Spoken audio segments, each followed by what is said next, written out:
Yo, what's up, everybody? This is the El Nino podcast. I'm Eladio Nino, and this is Real Everyday People. I want to thank everybody for sharing, for subscribing, everybody that's been supporting. Thank you. I love you, appreciate you.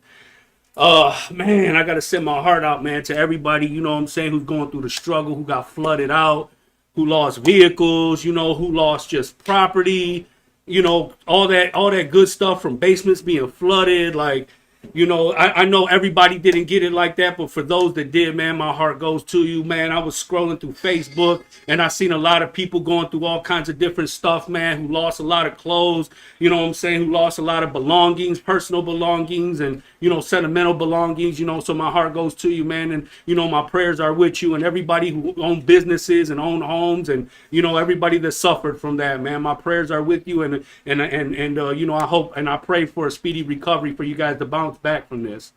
But I thank everybody for tuning in today. We got a special guest today, man, and she's got a real wonderful and inspirational story to share with everybody. So, without no further ado, man, I'm going to introduce Johnica Salazar. Hi, how are you doing? I'm like nervous, so. Hey, it's natural. This is Real Everyday People, you know what I mean? Johnica Salazar. A lot of you know me. Yeah. So tell us a little bit about where you're from. I'm from, my family, we're all from Texas. So Okay. I got a lot of family in Texas, What part of Texas? Like the Valley, George West, Beeville, Rocktown, Corpus, San Antonio. Okay. Yeah. All through there. All through there. Okay. All through my families, I guess. All right. Yes. Well, I grew up, a lot of memories there growing up. And then I was moved here. Well, my dad and my mother from Texas moved to Detroit when they were pregnant of me. And I was born in Detroit, though. Okay, so you were actually born in Detroit. Yes, I Dragoon in Army, actually. There used to be an apartment building. Okay. Yeah, it was burnt down. It was on the news. It was back in the day. And I was a baby. Okay. We just moved there, yeah. So tell me a little bit about your parents, where they come from and how they ended up in Detroit. My mom from George West, my dad from Beeville. I don't know, they met. She was young, I believe. She was like 15, 16. My dad was older. They met somewhere in Texas where my mom was working, and from then on, they were together for over 20 years. 20 years? Over 20 years. Okay. That's 20 years successful. Yes. So how did they end up coming to Detroit? What brought them to Detroit? I know you say you were born in Detroit, but did you ever hear the stories of your family? From what I recall, my grandpa and my grandma moved to Detroit. Mm-hmm. This is back, like, Mexican Village had a big apartment building across the street and all that. Okay. And they moved here, and then they didn't like it here, so they moved back to Texas. My dad stayed. Okay. And then he would go just back and forth, and that's how my mom brought us over here to Southwest. Okay. What kind of work did your mother and your father do? I remember my mom always was working. She was always working, supporting. My dad always worked on washers, dryers. He used to work at the flea market. So he was a handyman. He was a hustler. Actually, right there was on Illinois. In Brenner? Yeah. He used to work there. Oh, yeah? I remember he used to have when it was an indoor one. Yeah. Okay, you get to eat and all that. You get to sit down. That was one of my favorite flea markets. I used to go there with my uncle all the time. And while I was away in prison, I heard it caught on fire. They burnt the whole thing down. I was like, that broke my heart. Because that was just a monument where everybody. I remember being little, going in there eating nachos while my dad's sitting there. Yeah. Washers, dryers, tires, anything he could. He was just a handyman. That was the way, that was a way of life, you know what I'm saying, for our people, for our culture, even way back in the days of the Aztecas, you know what I'm saying? Like they were merchants, consumers, they made trades. They would trade salt for pepper, salt for sugar, for furs, things like that. So it's like when I go to flea markets, like I recently went to Chicago and we went to Swaparama out there in Cicero, and it just reminded me of Gibraltar Trade Center. I used to love the Gibraltar Trade Center. I used to actually work at Gibraltar Trade Center. Did you? In Mount Clemens. Oh, Yes, yeah, that's a pretty big one, too. Man, I found $100 at that boy one day. I worked at that one for a little bit. Damn, for real? Yeah. At the one in Mount Clemens, Yes, yeah. I sure did. I had been there one time and found $100 bill. I was happy as hell. I was one of them little cashiers that sold, for Gibraltar's, actually. Just cashier. Okay. Damn, that's cool. Yeah. Yeah. So what part of the neighborhood were you from? I know you said you were born over there on when you lived on Dragoon and stuff. So is that where you grew up at? Well, I grew up on McMillan and Calvary. Okay. The yellow house, it's still there to this day. All right. It's updated. So you ate a lot of El Ranchos and E&L and shit. Yes. Sure. That my oldest brother actually worked right there on the corner of the Rancho. Oh yeah, the Yes, Rancho. he did. Yeah, that's an old school And that's when restaurant. it was Arbors and Ryan's. Oh yeah, Yeah. back in the days. Yeah. Yeah, I came home. I said, Dad, E&L done blew up. They done expanded. I done heard about 10 of my cousins don't work there. Shit, Vivid worked there. My cousin Maria worked there. I said, Dad, they must be on good meat for the family. Right. That's Yeah. oh. Yeah. So what was it like growing up over there? Like, coming up, going to school and things like that? Well, I went to NINO, the school right across the street. Okay. Yeah, I just remember my brothers, you know what I'm saying? I got 6 older brothers, 2 little brothers. So I used to So you always got watch 8 brothers? 7 brothers. Oh, you got 7 brothers. One Okay. sister from my mom. Oh, yeah. 1 sister. Yes. Okay. Mm. Yeah. That's a lot of siblings. And then I got 3 extra from my dad's side, so. Okay. Papa was a Rolling Stone, huh? Yeah, Whether he lays that was known. I always say that. That's sort of thing. I Yeah. always do. Okay. So what was it like having, that's a big family right there. Yeah. And back then, like, they stayed popping babies. I don't even know how they provided for everybody, Yeah. Like my family, the And we were Romero like back family. to back, like stairs. We were all like a year. Back to back every year. She stayed knocked Yes. up, you hear me? I swear. She didn't even know what life was like not being knocked up at that point. Yes, she started. She had her first at 15.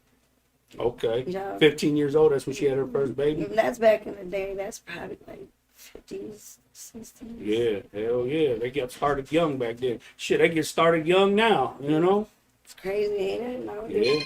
Yeah.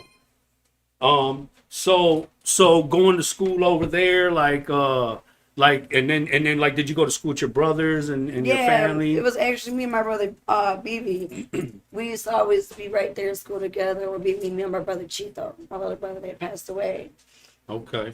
Yeah, All right. He was a year younger than me, so we always stayed in school. One of us always was in school and together growing up. Oh, okay. So you guys were really supporting one another along the way. We were very tight.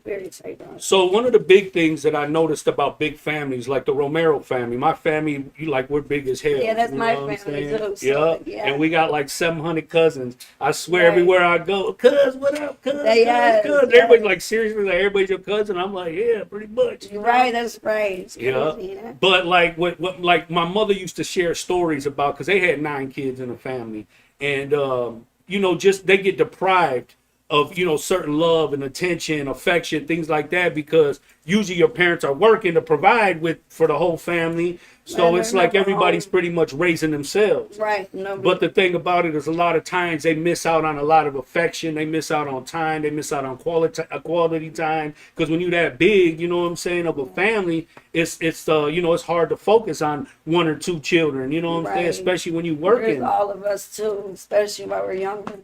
Yeah, for sure. So we always were very independent growing up. And I depended a lot on my older brothers growing up. So Okay. that's how it was for me. I'm So- McMillan, yeah. Are you cold? You want me to turn Yeah, the I fan was a little gonna bit? get Can my I twist the jacket. fan a little bit, bro? Thank you. She over here shivering like a cat. I am. I didn't know if you was jacket. nervous or cold. I was No, like, a little bit of both. Yeah, both. no, it's all good. You straight.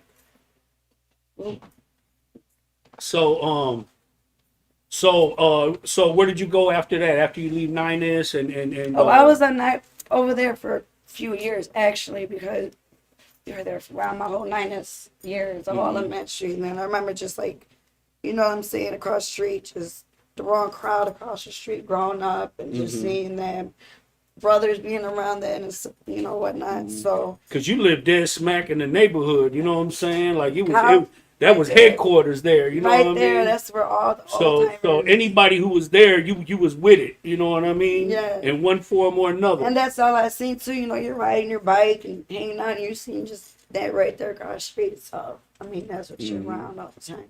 Then we ended up moving to Hubbard and Verner, between Hubbard or Verner and Toledo. Okay, all right. And what was different about moving from there? Like, was it the same people you maintained the same relationships, or was it different living on that side? Not so much to me because I always kept in touch with everybody because we all went to like Earhart or Clifford. Like I went to Clifford for Hmm. my sixth grade year, and then I went to Earhart. So we were always still seeing each other throughout the Okay. neighborhood. All right. So what was your relationship with like your with all your brothers? Like were they very attentive to you? Were they like becoming father figures in your life Well, or yeah, I remember a lot of my brother Angel and Bibi always being like there for me. You know what I'm saying? Because at that time, my mom and them already split. You know what I'm saying? They had a toxic hmm relationship, so that was out the picture. My dad moved back to Texas, and I depended more on my older brothers. You know what I'm saying? They came home. They were used to work at Amici's. Oh They were yeah, only yeah. about 16, 15. hmm So they used to bring back pizza and make sure I had the house clean, hmm stuff like that. They were the ones like fed me and whatnot because mom was always working. hmm So what was your relationship with your mother and what was your personal relationship with your father? With my mother, I can honestly say I love my mother, but me and her never had the perfect relationship growing hmm up. You know what I'm hmm saying? It's never been peachy clean between me and her. So it was never, I feel like I never had a mother growing up. You know what I'm saying? She was Wow. always gone. She was a single mom of all of his kids, so she was always just gone. hmm Especially after, well, she was there, but when her and my dad split, she was just by herself doing Okay. her own. So Yeah. that's how it was. So what about your father? Like how did it impact you and your siblings once your father ended up leaving? Oh, and it impacted us a lot. Everybody, like the house was furious because you know what I'm saying. My dad was a good person. He used to take us fishing, hmm camping. We used to go to like Texas 3, 4 times a year, back and hmm forth driving in them big old car. Remember the big old vans back in the day? Oh yeah, We used hell to have the yeah. little big square TVs and the bed and all that. So we Yeah, would hell all would yeah. be in the air going back and forth. So hmm we always did things, a lot of things with my dad. But then at the end of the day or whatnot, it was just a big old argument Wow, that fight. that's got to be heartbreaking, especially when you got a family so big and you guys, I'm sure, relied on your father. You know what I mean? Yeah, yeah, yeah. He was like the fun dad, you know what I'm saying? But he was he was an alcoholic, he was a druggie, you know what I'm saying? hmm So Yeah, obviously him and my mom didn't get along. My mom's not that way. My mom don't do nothing. Like she's just, she was the total opposite. She didn't you believe know in how the getting Mexican moms hydrated. be, the Okay, Mex, yeah, yeah, yeah. for sure. So They cook, they clean, and they work. You know and what I yell mean? at you. Definitely put that chancla off and give you, you Yeah, know what I mean? so Cocotazo. yeah, so it's like a big difference between them two. So it's like really That's tough. crazy. Yeah. And so what was it like when you had a father who, was an alcoholic? Like what kind of struggles did you go through? You know? I mean, when I was younger, when I used to see him doing things at the younger times, you don't really know what it is until years go by and you grow up. Yeah. And you're like, oh, that's what he was doing at there at the hmm table or doing this and that. Yeah. Then I used to also watch him abuse my mom a lot. So it was just, their relationship was just crazy. You know what I'm And saying? you know what the thing about that is that when you grow up in that kind of household, seeing that kind of activity, it gets normalized. You know what I'm saying? Right. Seeing, domestic violence, arguments, just toxic relationships, like it really impacts the kids, it really Yeah, impacts the boys, the girls, you know what I'm saying? For yeah, it some, really they're does. like, you know what, I never want to live like that. You know what I'm saying? Right. But for some, they just pick it up as normal behavior. This is how you control This your is like, 'cause woman. this is what you live and grow up to be. You're around it. This is what you adapt to in that lifestyle because you're So, there. so even for you to, if you, it had ever been in a toxic relationship where you would think that, if a man hits me, it's okay. You know what I'm saying? Because my Right. mother got hit and she stuck around. Right. They fought every day and they still stuck around. But they don't understand that, by them doing that, they impacted the kids' mentalities. Right. And thinking it's okay to get abused. And Hmm. yeah. Because Yeah, that's no what you doubt. think it's okay because that's what you see your mom doing or, Hmm. whatnot. Even drinking. Everything that, yeah, exactly. Drinking that's a character, like Characteristic. I got you. characteristic, Yeah. yeah, that I took after my dad with my drinking, you know what I'm saying, Hmm. when I had, my problem with that. So that a lot took a toll with just my dad, you know what I'm saying? Seeing Mhm. him doing all them was Do you okay. think that a lot of that type of behavior is learned behavior, or do you think it's genetical? Do you think people just inherit some of those type of habits, or do you think it's something that's learned? Do you think that you got it by growing up and seeing it, or do you think it was just in you and you were just drawn to it? I don't know. Growing up in the environment I did, my dad made it like it was okay. He had my brother drinking with him at the age of like 13. You know what I'm saying? Wow. Like he Okay. was the a Mexican dad from Texas. Just Yeah, you no know what I'm doubt. saying? Yeah. Yeah, they get started young out there. Yeah. Shit. So that's all.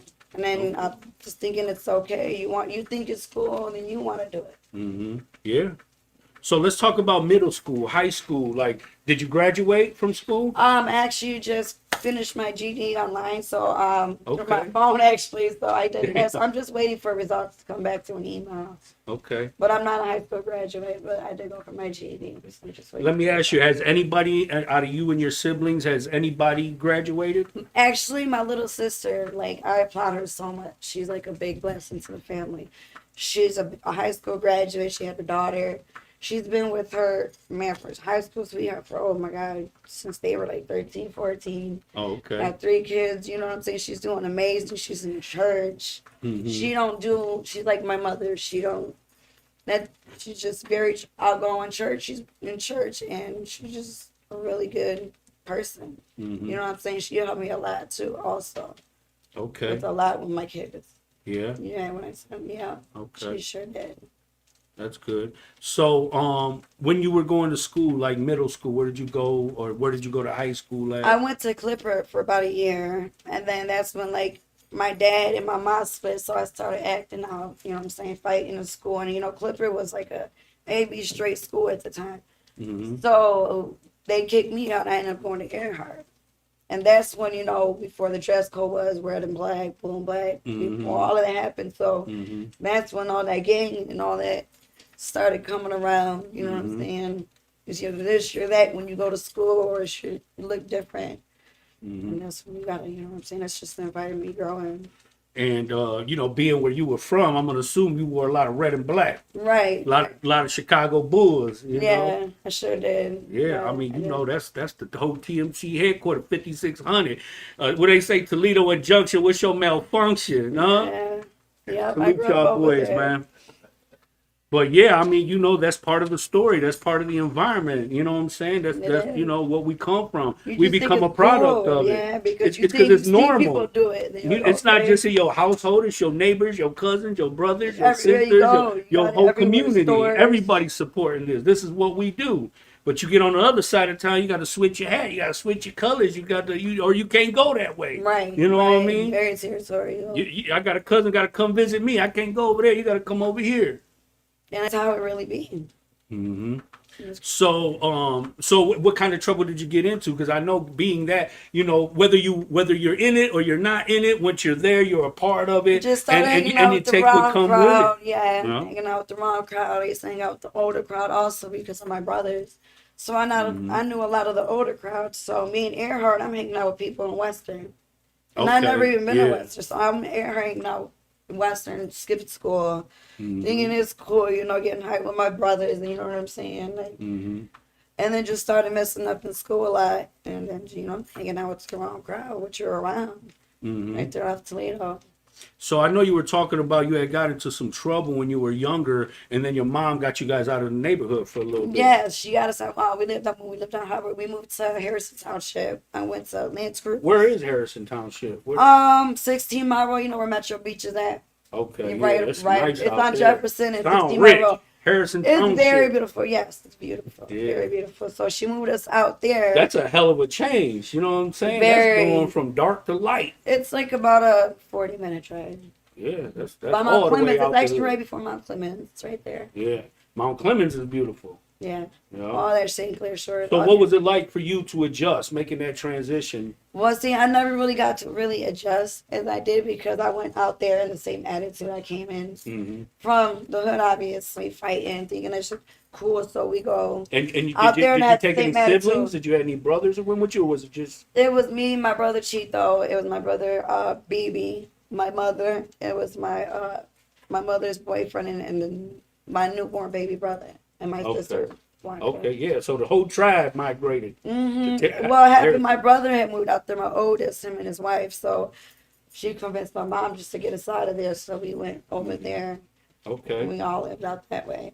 So what was it like going to school out there and living out there? It was a big difference, very big difference. Did you feel like? Because I remember when I was younger, and I would always want to go somewhere else just to see life from a different perspective.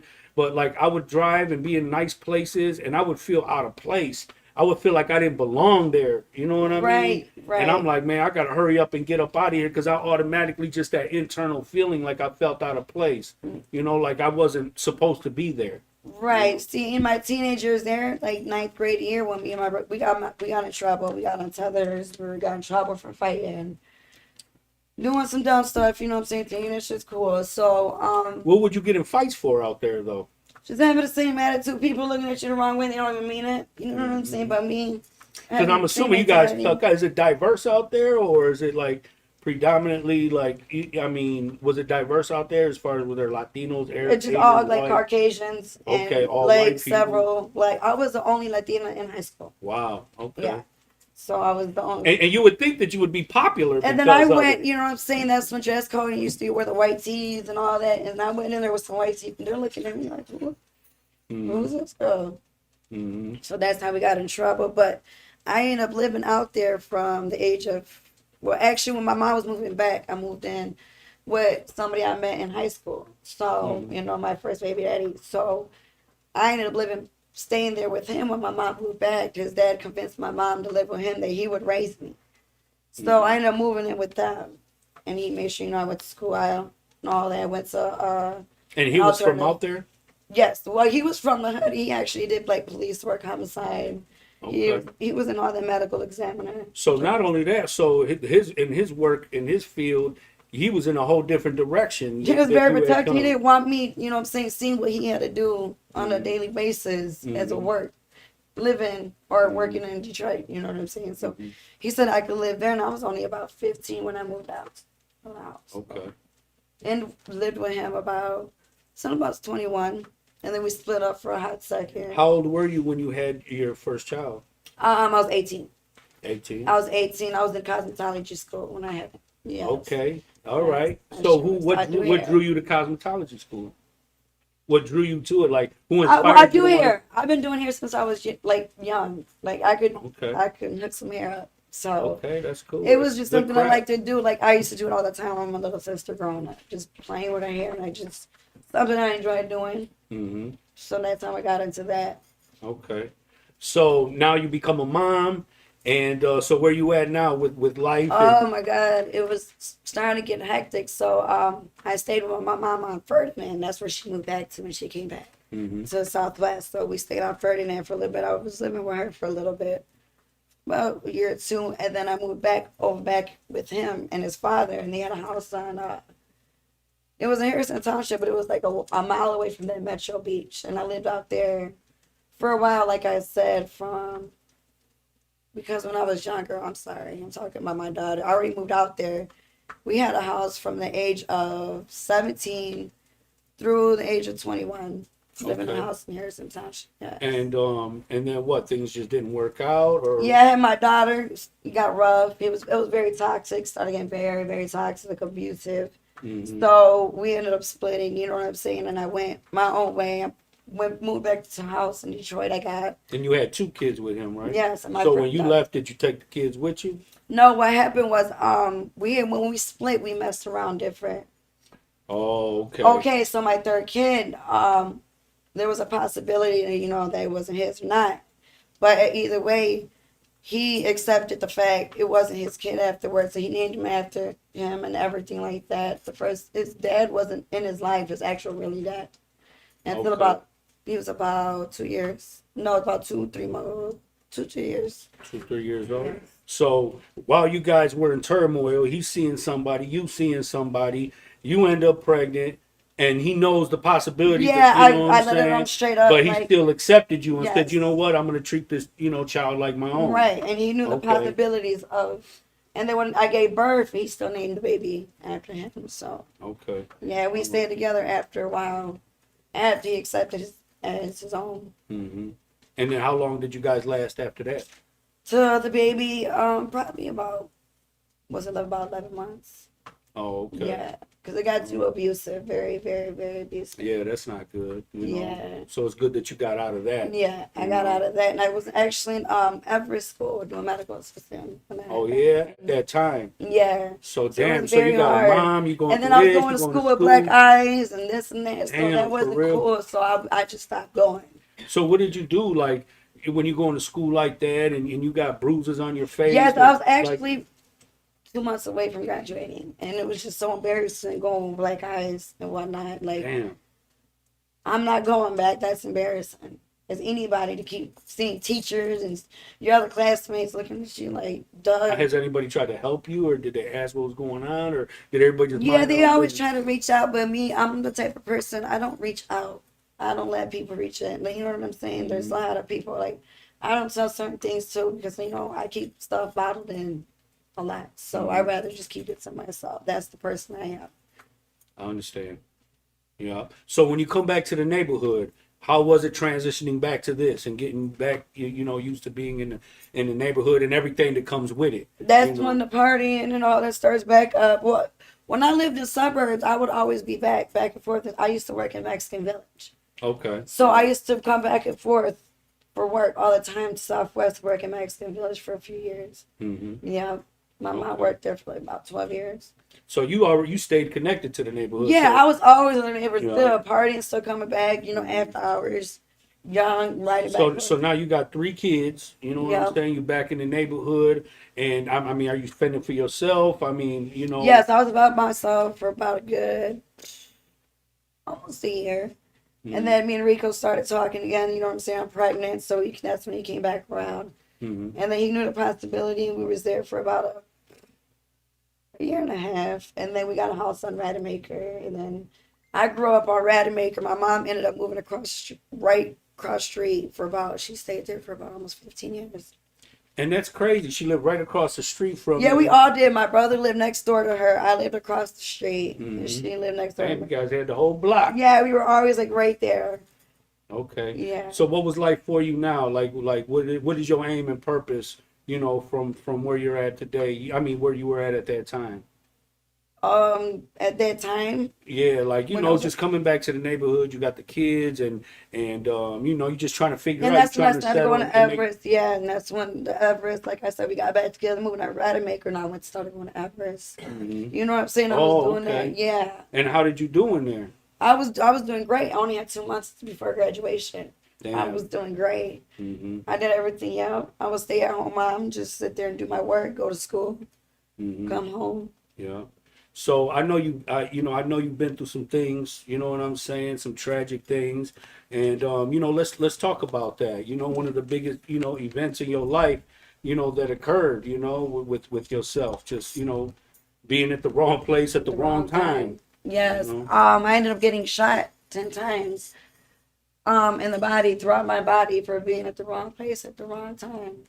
Just actually really just grabbing a bag of weed. And I ended up coming out the house getting shot up. That had nothing to do with me. And you got shot 10 times. 10 times. I lost my leg. 10 times you got shot. Yes. Like, who the fuck survives 10 shots? Me. Yeah, no doubt. Can you tell us, like, what that's like to have to go through that? You know what I'm saying? Like, I hate to have to take you back there, but take us there. You know what I'm saying? How it happened, or Yeah, just the whole scenario, like from the minute that everything happened, what you felt, how what's in your mind, the sensations of every bullet. I mean, you think, damn, is it ever gonna stop? I mean, you get shot 10 times. God, I felt like I was in a war zone. So were you were outside? You were in a car? What happened was I had my car. I just had got my car, and I parked my car. And I went in the house to go get the bag of weed, and I went to go use the bathroom. I was like, you go into somebody's house, you're like, can I use the bathroom? Like any normal person. I used the bathroom, and I just got my brand new car. So I was like, can you guys, you know what I'm saying, walk me out? It was 2 other people.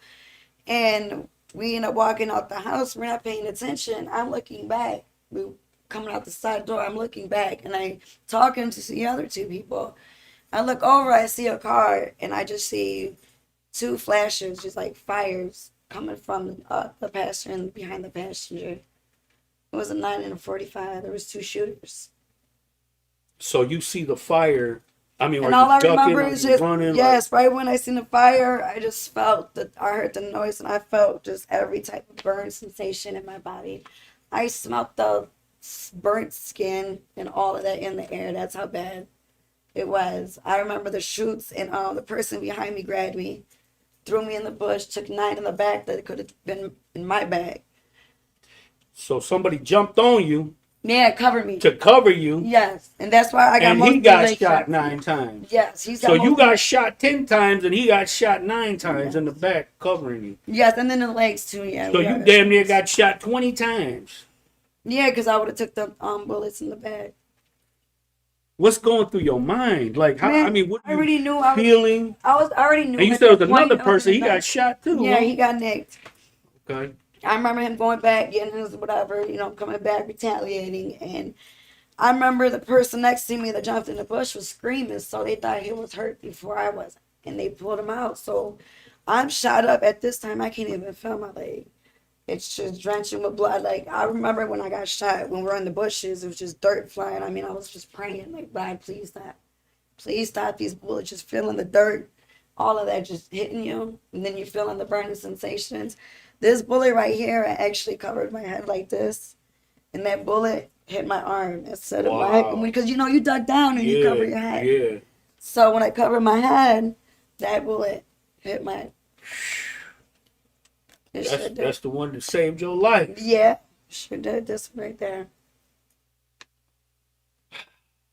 So what do you do now? You on the Okay, we're in ground, the you yeah, shot. yeah, and they finally you can hear him scared off, the whatever. So, the other one next to me screaming, so they pull him out, and I got shot in the thigh also and in the arm. So I'm dragging myself because I'm telling myself I'm not dying in no bush.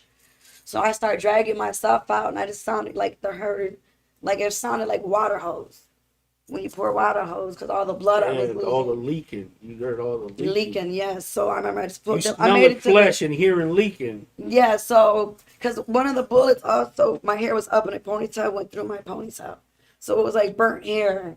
You could Damn. smell. Yeah, it stank. Like you could just smell the burntness. Yeah. So at that point, I drug myself to the driveway. That's where I made it. I let go. And I had my phone like any other female would have, right here in their breast. Mm-hmm. I grabbed it, and I remember my kid's father was working at a delivery person Mm-hmm. for pizza. So I'm thinking he's around town or whatever. So I call him. He's not answering. I call the owner. You shot and you making a phone call. Like, Yes, because my dad, the one that took me in at the age of 15, I call him my dad. He worked at all that, so he always told me situations like that. mm-hmm. You know what I'm saying? Just you don't put yourself in a shock. Don't over. You know what I'm saying? Mm-hmm. Stay calm.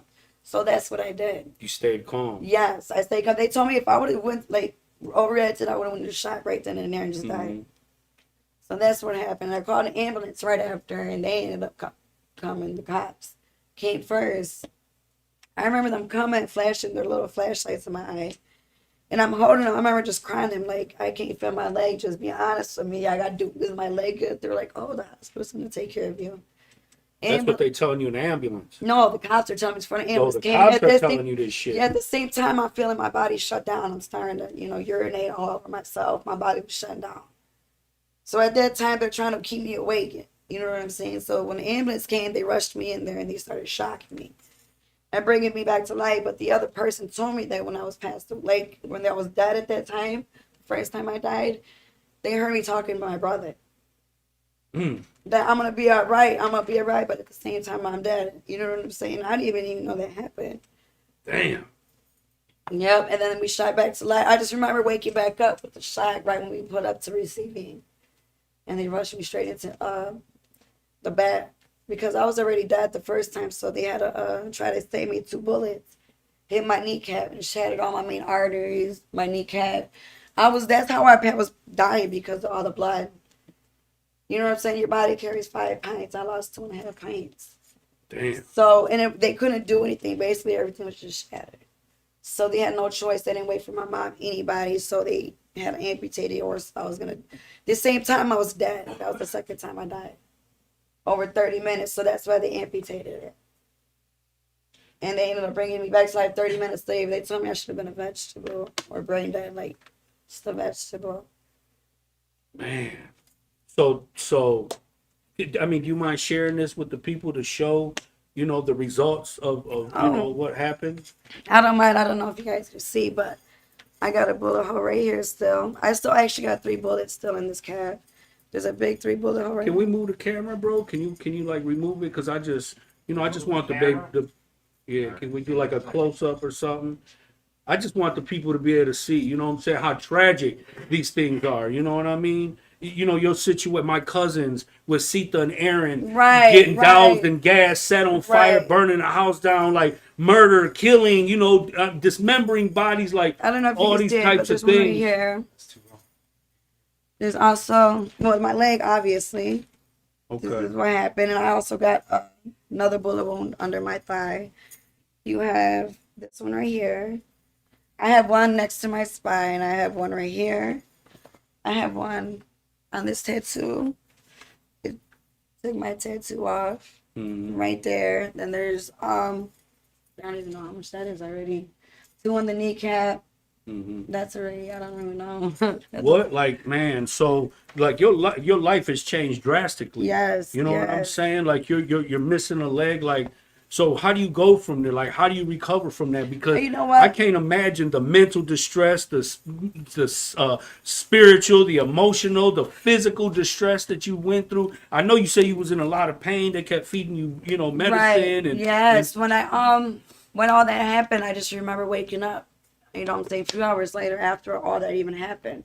It happened about 10 something, 10:30. I woke up about 3 some 4 in the morning, and I remember just waking up, tubes down my throat. And I had seen the GM building. I had a room with the GM building right across the street. It was just weird. And I woke up screaming, so they took the tubes out. And I remember telling the nurse, like, just tell me the truth. I don't feel it. Is it there? Did I lose my leg? Because I knew I woke up to, what happened. That's 30 years surprise. You remember? I said, I remember everything. And she looked at me, she cried. And I remember just screaming. the nurse cried. Huh? Yeah, she didn't even answer me. I said, is it gone? She looked at me and she just started crying. So Wow. Dad told me already. And I remember just screaming for my mom and my little sister, Blanca. And it's crazy, when you talk about you scream for your mom, because I know you say you really didn't have a relationship with her. Because but you're here not- you in the worst time, at a point in your life where you know what I Everybody mean. needs their mom. And Needs his mom. you calling for mom. Yes, I cried mom. Started screaming for mom. And my sister, I remember them walking in and they just fell to the floor crying. Because at that time, I got 9 blood transfusions, so I'm swollen, don't look right, all cut up from the bush. So I'm just crying. So they just started drugging me up then and then putting me back to sleep. And I just stayed there for about a week.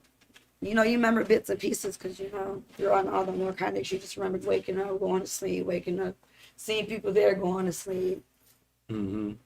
So what? And then so what kind of impact did that make in your life? Because I know a lot of people who go through tragic situations or get injuries and stuff like that. They start using pills for pain. You know what I mean? Oh, and then it affected my life a lot because a year beforehand, my brother passed away.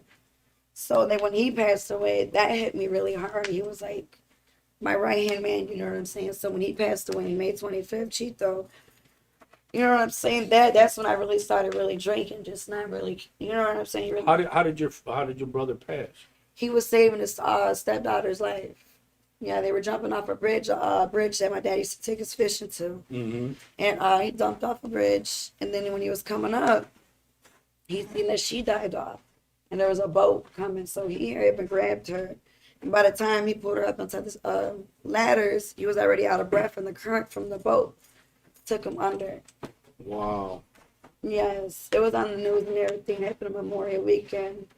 Wow, that's a tragic story. Yeah, It's so like then I just bittersweet 'cause stopped caring. You're so happy that the girl make it, but then you lose your brother. It's like Yeah, I it's a was angry heroic. about It's a it very- heroic. yeah, for a very long for time. him, but for you, the impact that it made on you.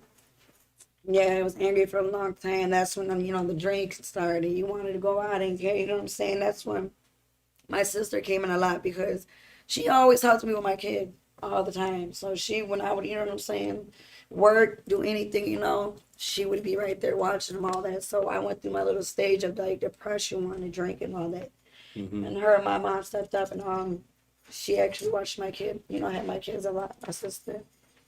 Yeah, But I would be with them, what I'm saying, at her own house. But they would sleep with her, what I'm saying, but I go out and party or, what I'm saying, drink, stuff like that. I just, I know that. So between drinking and being shot 10 times, being addicted to narcotics because of the situation Right. that happened, like That's all they're I'm giving like you. I'm like God is all over you though. Right. Saying because you done did everything you can do to be dead right now. You know what I'm saying? Exactly. You supposed to be dead, a few times, and you still here. Right. What this tells me is that you have a purpose in this world, and you got a mission to fulfill. Right. You know what I mean? I heard that you were supposed to come and do some motivational speaking with the youth at the DHD. Yeah, I actually had a friend. He's actually locked up now. He was doing stuff there. This was back in like early 2016. Okay. And he had told them about me, so he ended up taking me there. And I was going there for a few weeks. I was talking to the counselors there, told them about what happened. Obviously they're asking about what happened with my leg. Everybody asks, and so I'm telling her, and they wanted me to be a youth motivational speaker there, and be part of the community help and all that. But at the time, I had all my kids. I'm a single mother, and I didn't really have time for it. Yeah, you know what I'm saying? I understand. Yeah. But I'm a youth mentor there now, and I hope that maybe one day, what I'm saying, you can find some time, and once things get back to normal and we get the population back in, we can get you there one day, to be able to share your story a little bit. Oh, I You know wouldn't what I'm mind that at saying? all. And I think it would be good for them to hear. So I know you talk about. I asked you about how you transitioned into, having what do you call it, a mechanical leg or a robotic leg? Yeah, well, for referring to kids, it's a robotic leg. You know what I'm saying? I remember you told me the story. Let's share that story. Real quick. It was me and my kid's father and the kids. We was all at the beach, and some little kid came up to us, and he was like, I forgot what he said. He said, okay, is that a robotic leg? I said, yeah. And he's like, are you a robot? I said, yeah, I got a robot leg. He said, can you come to my party? Oh my God, it was just so That's cute. It was really cute. Yeah, and I know you said, you had to feel good about that. Yeah. You know what I'm saying? That even children see, the Right. innocence. And I had to tell kids, you know what I'm saying, to my kids in the beginning too, when it happened, like, you can't tell kids you got shot or anything. So they always kind of grew up. Mom got hit by, I always tell them story. Mom got hit by a car for not looking both ways. So I always tell kids that, so they look both ways when they cross the street, because they be running. That's really amazing though. That's really inspirational, even for your kids to be able to share a story like that, because you want to protect their minds, you want to protect their peace of their heart. You know what I mean? They shouldn't have to know. And you wanted to utilized it to teach them a lesson though. Hey, you better look, both ways before you cross the street. Kid, right. Yeah. And I know later on in life, your children eventually learned, the truth of things. And oh yeah, they eventually learn. They hear mom talk about it, other people. You know what I'm saying? They heard about it. Okay. Kids these days are very smart. So what was it like for them when they came to the reality of things, like what really happened? How did they feel? How what did that conversation sound like? I mean, they love their mommy, you know what I'm saying? They think, you know what I'm saying? They tell their kids, you know what I'm saying? Mom got shot 10 times. Now that what they do, you know what I'm saying? They try to think it's cool, which is very not, you know what I'm saying?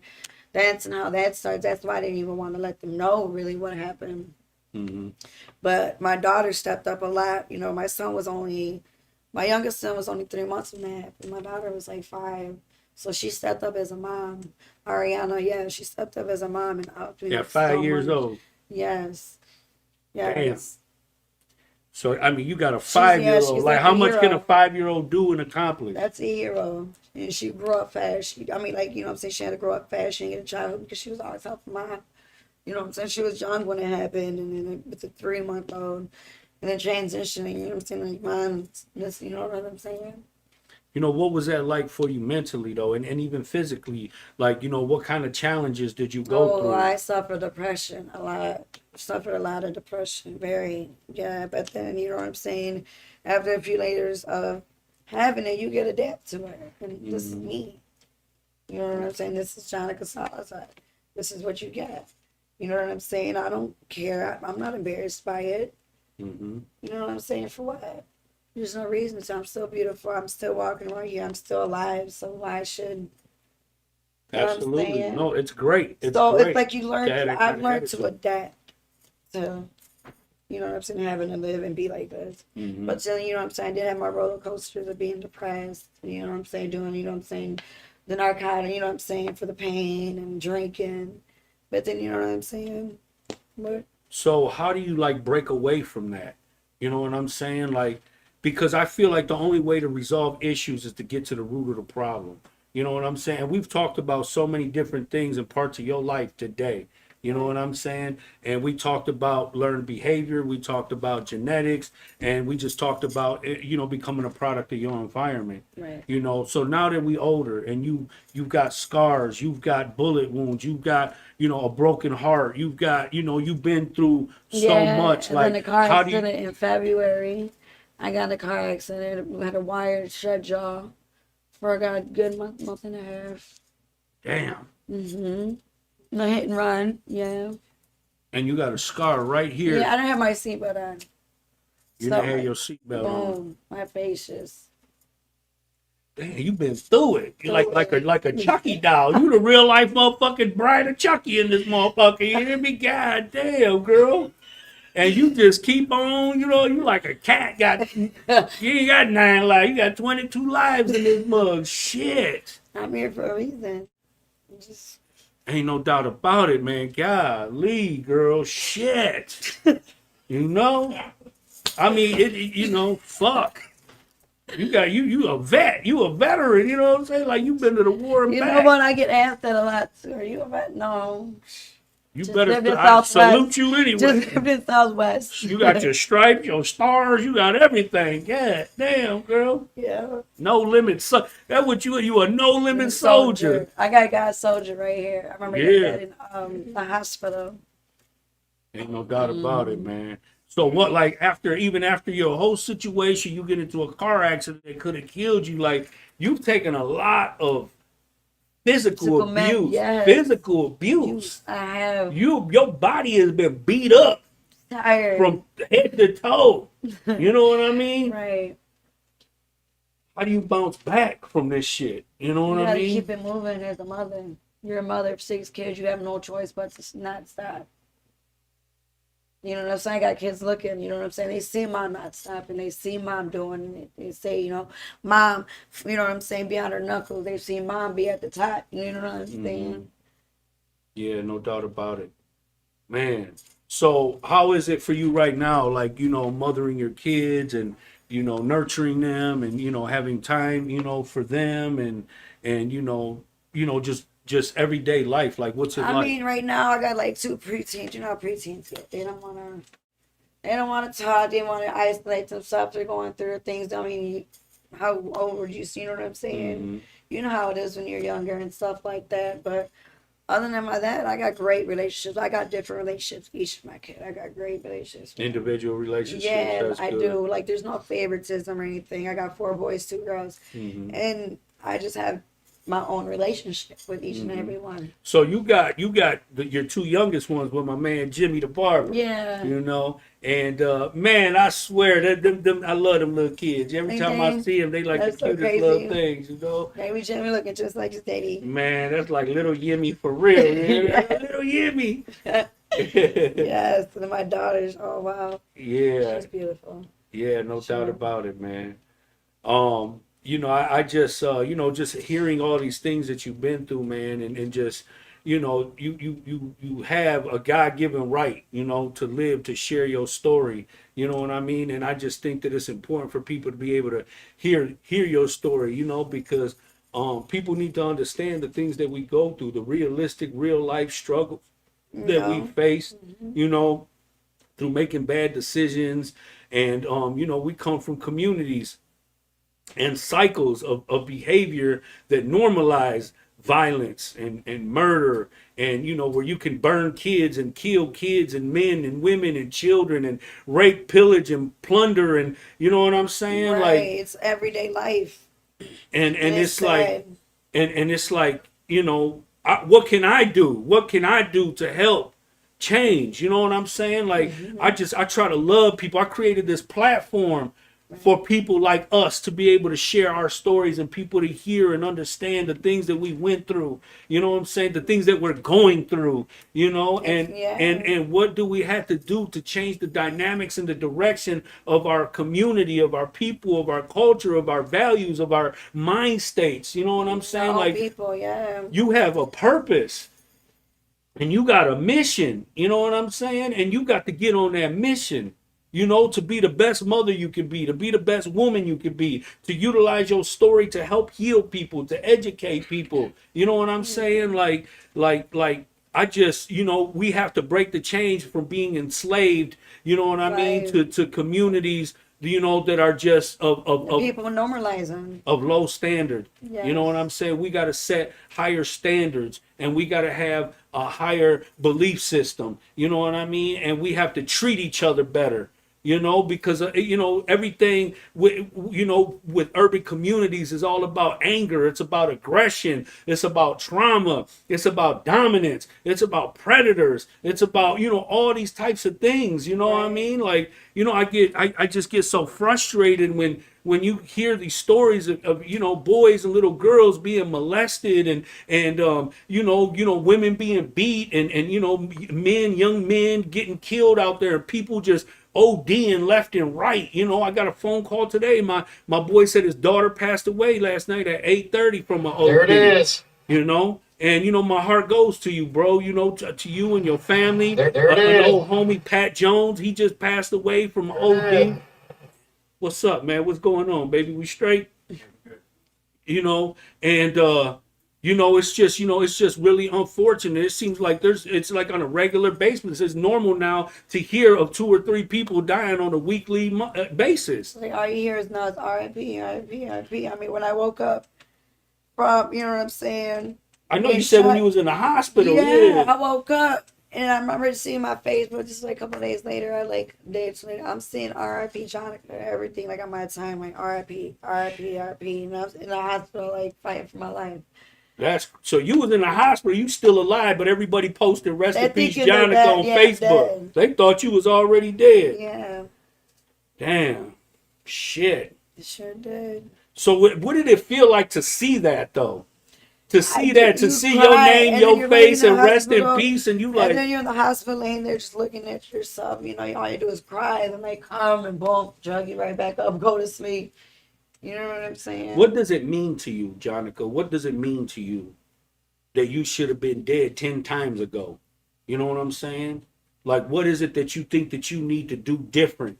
You know what I'm saying? In your life to make sure that shit like this don't happen to you again and don't happen to your kids. What I do you just think gotta- you need to do? just need, honestly, I don't even want to be around the neighborhood or nothing like, because you go in stores now, they're selling whip it everywhere you go. It's just, you know what I'm saying? I've been cleaning them up I for want away from y'all. that environment. You know what I'm saying? I lived on a ranch before in Texas and stuff like that. So I don't even want to be here. I don't want my kids to have to see this. I don't want, you know what I'm saying? They're already seeing it already. You know what I'm saying? And my 2 younger kids with Jimmy, they're still babies. You know what I'm saying? So that's how I feel like I just don't even want to be around it. Get away from as far away and just live a happy, peaceful life.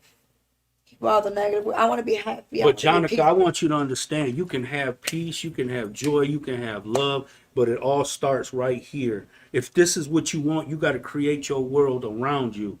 You know what I'm saying? Because I knew a bunch of people who thought their lives were going to change if they relocated. I know a bunch of people who moved to different Right, cities, different they moved to mindset. different states. But I say, if you don't change the way that you think, you're going to see opportunity everywhere you go. I knew guys who went out and had fresh starts with good other family and nice house and good job. And these niggas still went next door and broke into the neighbor's house, you know, and they stealing and getting high and doing stupid shit and depriving Right. themselves of opportunities. You know what I'm saying? Like a person like me, I had to fight for a second chance. You know what I'm saying?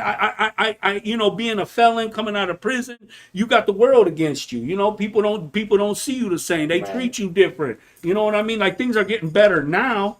But even the way that I see myself, like, damn, I'm never gonna get to vote again. You know, there's certain jobs I'm not gonna be able to get. You know, so now I done built all these boundaries around me. I done built all these barriers in front of me due to decisions that I made. You know what I mean?